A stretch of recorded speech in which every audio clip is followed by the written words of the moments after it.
La educación está en plena revisión. Todo el tiempo estamos pensando de qué forma la escuela, el secundario, la universidad nos convierte en ciudadanos, nos convierte en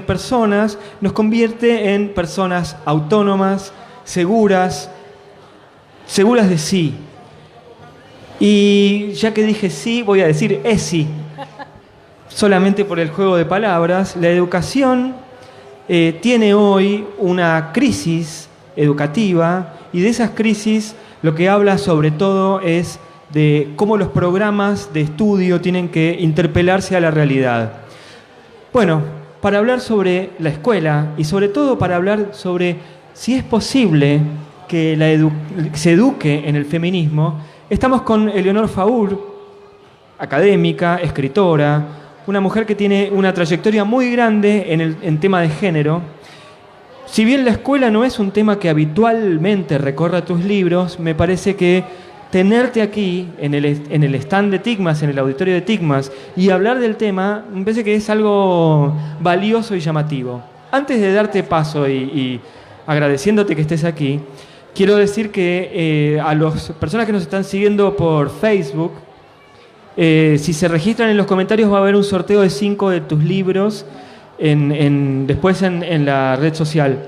Con lo que si la charla te interesa, te dan ganas de saber más, bueno, esta es la oportunidad de seguir leyendo a Eleonor, seguir leyéndola en casa o donde quieras. Pero bueno, es algo interesante que esta charla también sirva como un impacto para después ir a seguir buscando los libros. Eleonor, ahora sí, después de esta introducción que fue un poco larga, pero teníamos que decir un par de cosas. Te agradezco muchísimo que estés en el auditorio de TICMAS, una plataforma educativa que obviamente tiene en miras a la ESI como temario o como que forma parte de la agenda actual. Muchas gracias, Patricio. Muchísimas gracias por esta invitación. Me encanta estar acá y también en esta nueva plataforma que está sacando Infobae dedicada a la educación. Y en realidad yo trabajé y trabajo bastante sobre temas de educación y de ESI en particular, aunque todavía no tengo ningún libro publicado sobre el tema, pero sí tengo muchos escritos y muchas investigaciones ya realizadas. Así que me encanta que esta sea la pregunta que nos convoca hoy, que me parece por demás interesante y que nos interpela, ¿no? Como profesionales y como docentes, ni qué decir. Bueno, lo primero que hay que preguntar es, cuando el título ¿es posible educar en el feminismo? Creo que lo que deberíamos arrancar es preguntarnos ¿qué es el feminismo? O ¿cómo lo entendés? Y típica pregunta de académico, ¿no? Bueno, vamos a definir las categorías, vamos a definir eso. Pero creo que es valioso entender qué es el feminismo o qué entendés feminismo hoy. Bueno, yo feminismo siempre lo he entendido como una lucha por la igualdad de derechos entre varones y mujeres, y amplió sus significados claramente en las últimas décadas, y hoy se puede entender como la igualdad de derechos entre diferentes géneros, más allá de lo masculino y lo femenino, como también habilitando esa misma igualdad en otras sexualidades, en otras identidades de género también. Entonces partimos de una base de igualdad, de la igualdad de derechos, no de la identidad, no que seamos personas idénticas, sino que tenemos la misma plataforma, el mismo piso de derechos. Cuando uno dice feminismo, bien decís que no incluye solamente una división de hombres y mujeres, sino que habla de distintos géneros. La palabra feminismo rompió el molde de lo femenino. Tendríamos que encontrar otro tipo de palabra, otra palabra que hable sobre los géneros en general. Yo creo que está bien, todavía se está... Tenés que hablar un cachito más cerca del micrófono. Apenas se está instalando, y es raro, ¿no? Porque es bastante tardío. Mañana sé que se presenta un libro de una muy querida colega, una referente del feminismo en Argentina, que es Mónica Tarducci, que el título es Cuando el feminismo era mala palabra. Entonces yo diría que yo misma me eduqué en un contexto en el cual el feminismo era mala palabra. Hoy, que desde hace poquitísimo tiempo en Argentina el feminismo dejó de ser una mala palabra, creo que todavía tenemos bastante tela para cortar, para salir de esos estereotipos, de esos mitos, de esas mitomanías, como llamábamos con Alejandro Grimson en nuestro libro común, Mitomanías de los Sexos, cuando se pensaba que el feminismo es el machismo al revés, o que las feministas quieren imponer su mirada sobre todas las otras identidades, etcétera. Entonces creo que todavía tenemos tela para cortar para habilitar este concepto de feminismo. Hablemos un segundo de la ESI, o comencemos a hablar de la ESI mejor, pero antes que eso quiero preguntar, ¿debería existir un protocolo para que a nosotros los docentes, yo soy docente de aula, digo, ¿debería existir un protocolo para que nos capaciten o para que nos enseñen de qué manera trabajar el tema del feminismo en el aula? Me refiero en todo caso a la igualdad de derechos en el aula. Yo creo que eso ya existe y se llama lineamientos curriculares básicos. Hay una ley de educación sexual integral, que es una ley del año 2006, la ley 26.150, para quien tenga ganas de googlearla, y hay unos lineamientos curriculares que se establecieron a partir de un consenso de diferentes actores durante el 2007 y se aprobaron en el 2008 con todos los ministros de educación de todo el país, por unanimidad. Y en esos lineamientos curriculares, que es básicamente para quienes no están directamente involucrados en las aulas, lo que significa es que es un piso mínimo que todas las escuelas tienen que ofrecer a sus estudiantes. Existen una cantidad de objetivos específicos que tienen que ver con la igualdad de género, con la igualdad de derechos, con el reconocimiento y la valoración de la diversidad. O sea que esos lineamientos, esos mínimos contenidos curriculares ya están establecidos. Ahora vos me preguntás por otro tema a partir de esos lineamientos, que es cómo se capacita a los docentes para realmente poder hacerlo. Y me parece que es una pregunta súper válida porque parte de una claridad que es: no todos los docentes están preparados en sí mismos. Hace falta capacitación para los docentes y las docentes. Entonces, eso ha ido llegando muy paulatinamente en los últimos años a algunas escuelas, a algunos docentes. Está viendo cada vez más, ahora hay postítulos en la Ciudad de Buenos Aires, hay provincias que también están trabajando desde los institutos de formación docente, pero todavía se carece bastante de ese tipo de capacitación para los docentes y las docentes, y creo que es súper importante que sea realmente desde la base de la formación pedagógica que lo puedan tener, y que eso, bueno, y para quienes están en ejercicio también accedan de manera ojalá gratuita y ojalá con puntaje reconocido a este tipo de capacitación. Es llamativo que habitualmente lo que nosotros nos encontramos respecto de cuestiones de la ESI son escándalos que suceden en la escuela. Es verdad. ¿No? Está bien que las noticias, finalmente, la noticia es el escándalo, no va a ser otra clase de cosas, no es noticia. Pero es llamativo eso, ¿no? Que en la escuela siempre se sucede un escándalo. En ese sentido, los medios de comunicación, ¿cómo deberían registrar la ESI, los conflictos que se dan en el aula a partir de una ley o a partir de un concepto? A ver si la armo de nuevo la pregunta. Digo, el medio de comunicación está necesitado de noticias. Bueno, sucede un hecho, un docente que se ríe del lenguaje inclusivo o menosprecia a sus alumnas o lo que fuera. Finalmente hay algo que sucede en la escuela, podemos decir, hay algo que sucede que es a partir de un escrache. El medio de comunicación empieza a buscar a la alumna que fue atacada, a sus compañeros, al docente. Por supuesto que se sucede a partir de ahí una bola de escándalos, pero eso no estoy seguro de que funcione como mecanismo para entender la ESI. No, claramente no. Eso es como una suerte de espectacularización de las situaciones conflictivas que emergen, que irrumpen en las aulas, ¿no?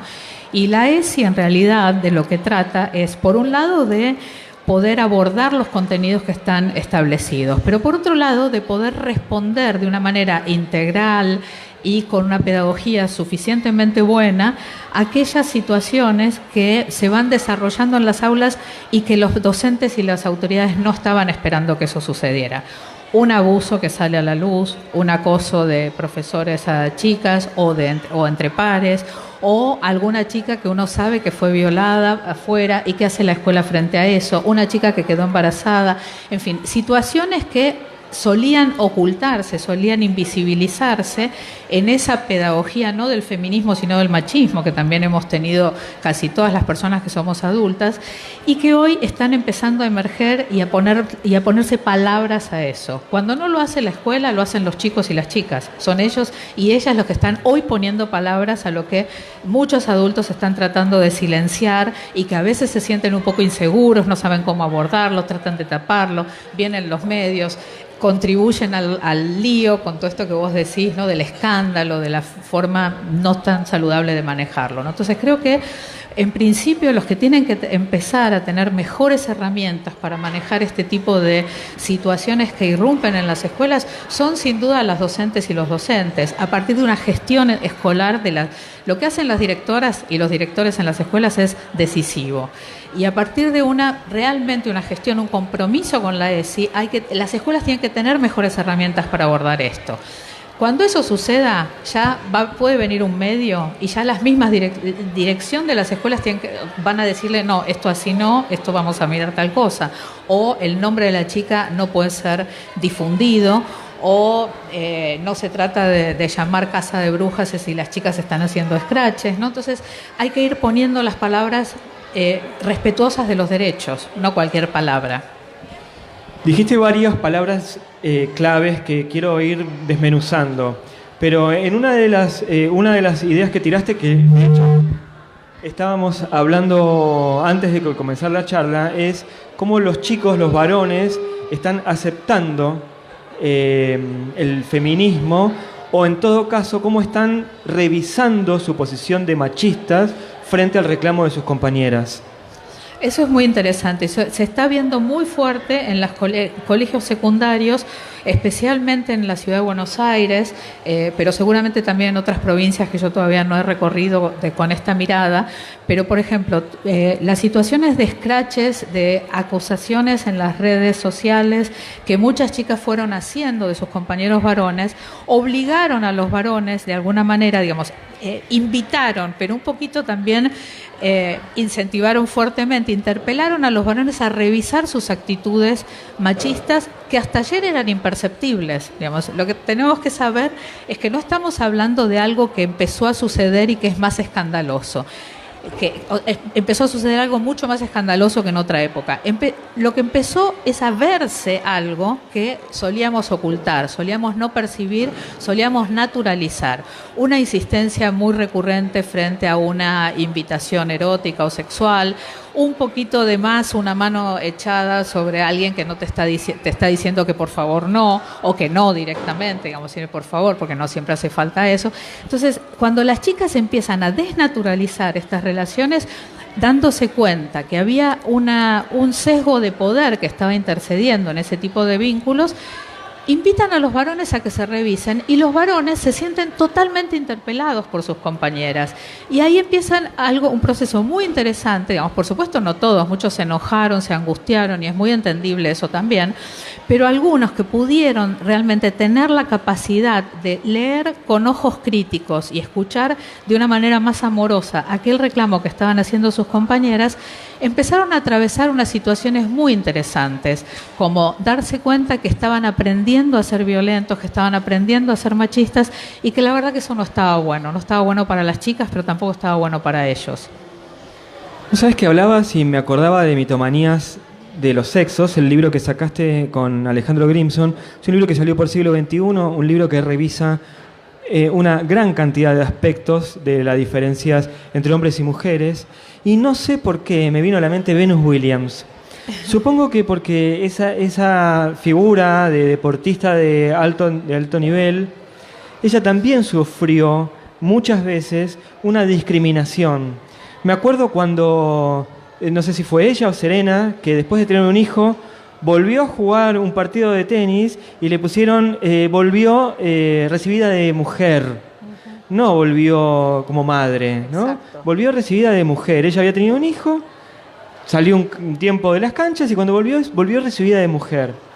En esa situación, ¿cuánto sostenemos ese discurso tradicional o hegemónico del machismo en la escuela y también en la vida por fuera del colegio, ¿no? Totalmente, es buenísimo que recuerdes esto, porque a veces, como el feminismo está tan en auge en este momento en Buenos Aires y en Argentina en general, olvidamos todo aquello que permanece, como de esos rasgos machistas que también están muy introyectados en nuestra cultura, muchísimo más que lo nuevo que está viniendo y que estamos viendo cómo se va estableciendo y afincando. Pero, digamos, el tema de asociar, igualar mujeres con madres es un tema histórico de nuestra educación sentimental, de nuestra educación como mujeres, de la idea también que a los varones no se los establece necesariamente en esa relación, o sea, no hay una constitución de la masculinidad que tenga directamente que ver con la paternidad, tiene mucho más que ver con el desempeño laboral, con las digamos, con el desempeño sexual incluso, pero con la paternidad muchísimo menos. En cambio, para las mujeres era como una obviedad que todas queríamos ser mamás, y que si no querías algún problema debías tener, que si eras mamá finalmente, eso, ¿no? Te recibías de mujer. Fue muy, muy fuerte ese discurso y todavía lo es. Cuando no lo es en alguna escuela, muchas veces en una misma escuela, en un aula, hay una mirada más igualitaria, más de ir generando las posibilidades, las condiciones para que cada chica y cada chico vayan desarrollando su vida con total libertad y viendo lo que quieren y lo que no quieren de su vida, incluso la parentalidad o no. Pero cuando a veces pasa eso en un aula y en la otra nos están enseñando a ser mamás, ¿no? O los rincones de juegos en el jardín de infantes, en el nivel inicial. Entonces el rincón de las nenas lleno de muñecas, de tablitas de planchar, etcétera, etcétera. El rincón de los varones con sus pelotas, sus soldaditos, etcétera. ¿Sigue estando esa división? En general sí, porque solamente realmente con una capacitación docente, con una educación que podríamos llamar feminista o igualitaria, con una educación que tome en serio la ESI, que no es solo que hablar de sexualidad es hablar de género, es hablar de derechos, no es hablar de genitalidad. Entonces ahí es cuando empiezan a cambiar los jardines de infantes y cuando las maestras, que en general son mujeres, deciden que los rincones simplemente los chicos, las chicas van a donde les quede cómodo, donde tengan ganas de jugar ese día, que no necesariamente va a ser todos los días que uno quiere ir al mismo rincón, ¿no? Entonces, eso también, educar en el feminismo es educar en la libertad, no es solo educar en la igualdad, es educar para que cada uno pueda entender su propio deseo y tratar de ir a buscarlo, siempre respetando los derechos de las otras personas, ¿no? ¿Qué pensás de la palabra deconstruido?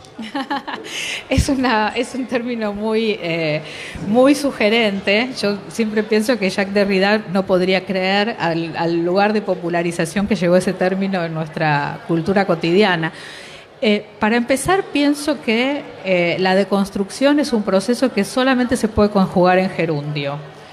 No uno siempre se está deconstruyendo, quiero decir, eventualmente, o se está reconstruyendo o se está construyendo. Pero muchas veces esa idea de me deconstruí, ¿no? Estoy deconstruido, es algo un poco, diría, pretencioso, en el sentido que no hay un punto de llegada, no hay un lugar, una meta, una receta. Lo que hay es un proceso de reflexión, que es lo que me parece más interesante, porque deconstruirse, reaprender, desaprender aquello que aprendimos acerca de los patrones de género e introyectamos, significa básicamente un proceso de reflexión personal y colectivo. Vos sabés que antes de comenzar yo le estaba contando a Eleonor un caso de una charla que tenemos mañana. Mañana tenemos una entrevista con Mariana Masachesi, que trabaja en empoderamiento. Y la charla de ella, le puse yo de título, el rol de la escuela en el empoderamiento de la mujer. Y a Mariana le gustó el título, pero me lo corrigió. Me dijo de las mujeres, para poder hablar de las distintas femineidades que hay, de las distintas realidades femeninas que hay. Y creo que, claro, yo cuando hablo también digo de las masculinidades, pero a la mujer le digo la mujer.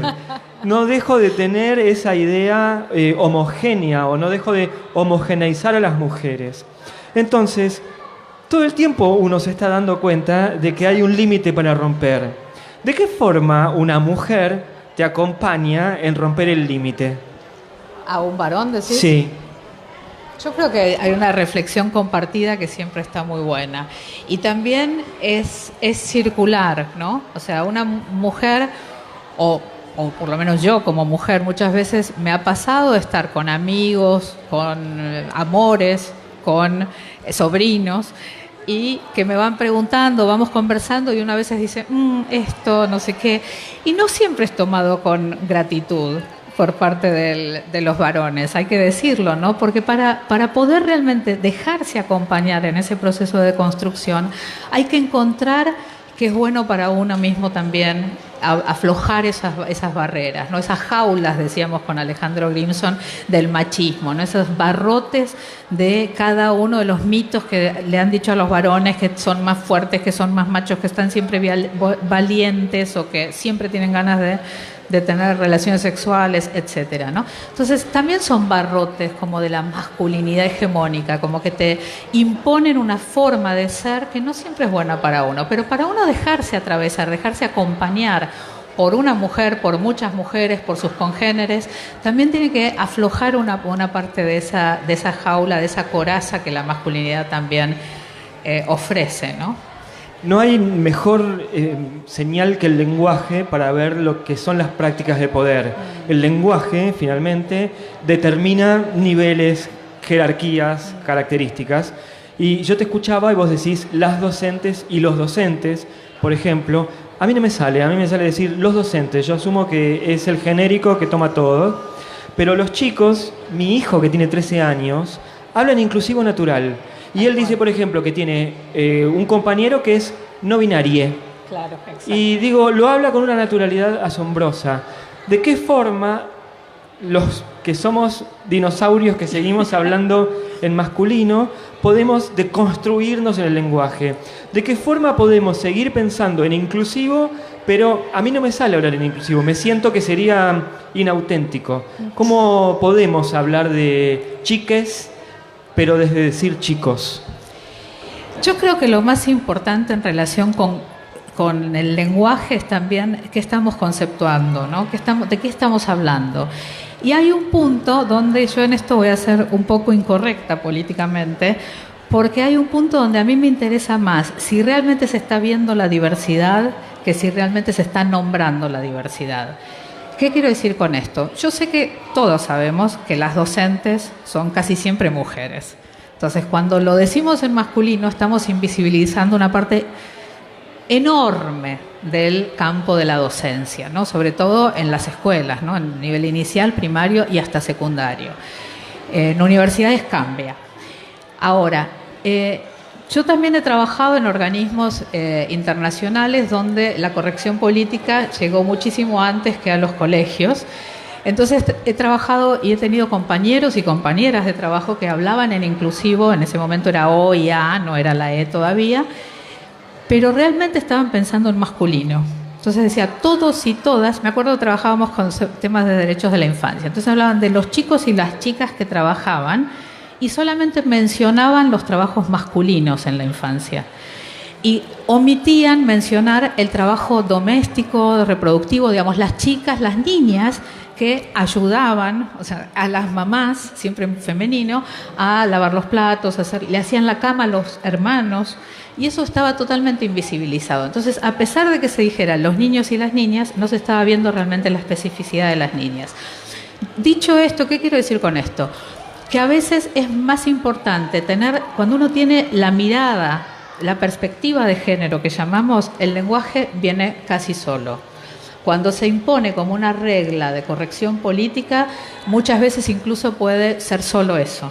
Entonces, a mí me gusta el lenguaje inclusivo. También me cuesta sobre todo cuando escribo, no tanto cuando hablo, ¿no? A veces cuando hablo y si estoy en un auditorio muy joven me sale todo con la E corrido. Pero cuando escribo sí me cuesta muchísimo más, porque no es tan fácil, ¿no? O sea, ¿cómo va a publicar uno un libro? ¿En qué texto lo publica, ¿no? Ese es un desafío siempre para quienes escribimos.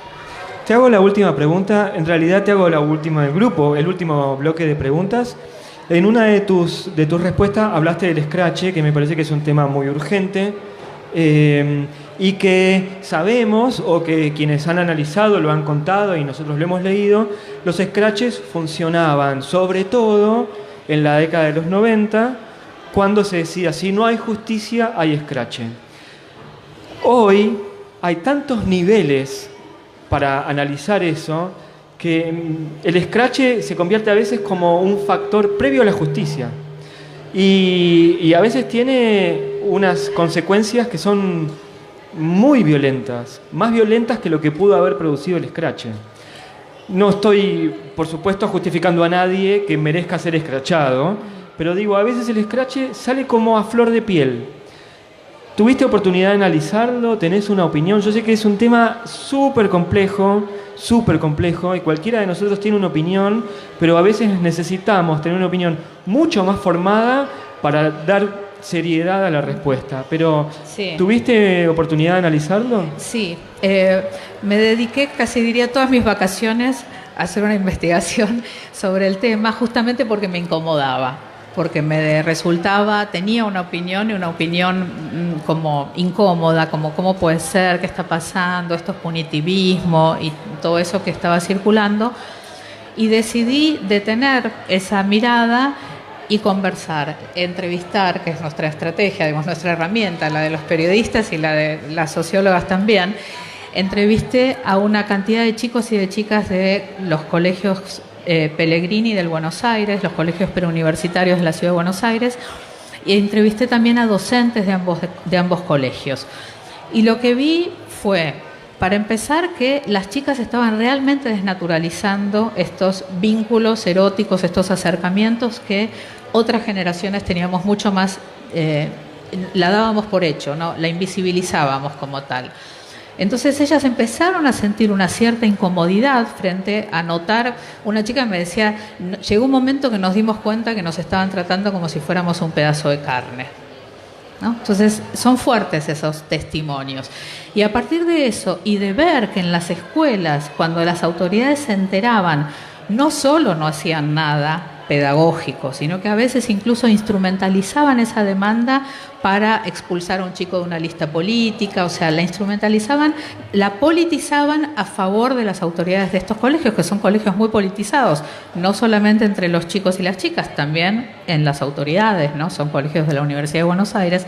Entonces, a partir de eso fue que empezaron las denuncias por redes sociales. Yo valoro el concepto de scratches, que muchas personas que vivimos los 90 sentían incomodidad con que no, pero scratch es otra cosa.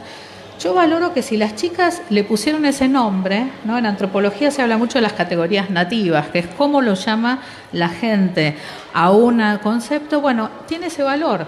Ellas lo que estaban haciendo era hacer acusaciones públicas y con eso empezaron a primero acompañarse unas a las otras, después empezaron a tratar de que se empiece realmente a desnaturalizar y a revisar ese tipo de acercamientos eróticos que estaban tan absolutamente masivamente instalados, y finalmente empezaron realmente a invitar a los varones a que se deconstruyan, ¿no? Entonces hubo una organización muy interesante del feminismo en las escuelas, existen esos grupos de revisión de masculinidades gracias a esta estrategia. Y sí, todo pasó por las redes sociales, todo fue público, efectivamente, pero hoy no hay nada que no pase por las redes sociales. También el levante entre esas chicas y esas chicas, que sigue existiendo, no teman, no dejaron de amarse estos chicos o de encontrarse, también pasa por las redes sociales, también es público, también se fabean y todo eso saben que están diciendo mañana nos podemos llegar a besar. Entonces son situaciones muy interesantes que están diciéndonos algo nuevo. Lo que esperamos, lo que esperan ellas mismas y ellos mismos es que dejen de haber estas estrategias porque existan otras formas de abordaje por parte de las escuelas. Y eso es algo que de hecho en el 2019 empezó a pasar. Entonces se están deteniendo un poco los scratches, las escuelas empiezan a tomar en serio a la ESI, ya no pueden hacerse realmente los distraídos frente a semejante envergadura de un conflicto que está ahí aflorando. Eleonor, siempre es un placer hablar con vos. A mí me encantan estas entrevistas porque nos dan la oportunidad de no correr con el tiempo y permitir una respuesta larga, pensada, llena de rugosidades y niveles. La verdad que te agradezco mucho que hayas venido. Creo que por lo pronto para mí, pero estoy seguro que para todos ha sido muy revelador que estés en nuestro auditorio. Yo recuerdo a la gente que está en Facebook que si deja sus datos en los comentarios va a haber un sorteo para que puedan seguir leyendo tus libros, que es una linda manera como para que si esta charla te interesó, tengas la oportunidad de seguir leyendo y seguir buscando información. Eleonor, es un placer tenerte en el auditorio de TICMAS. Muchísimas gracias, Patricio. Siempre un gustazo conversar con vos.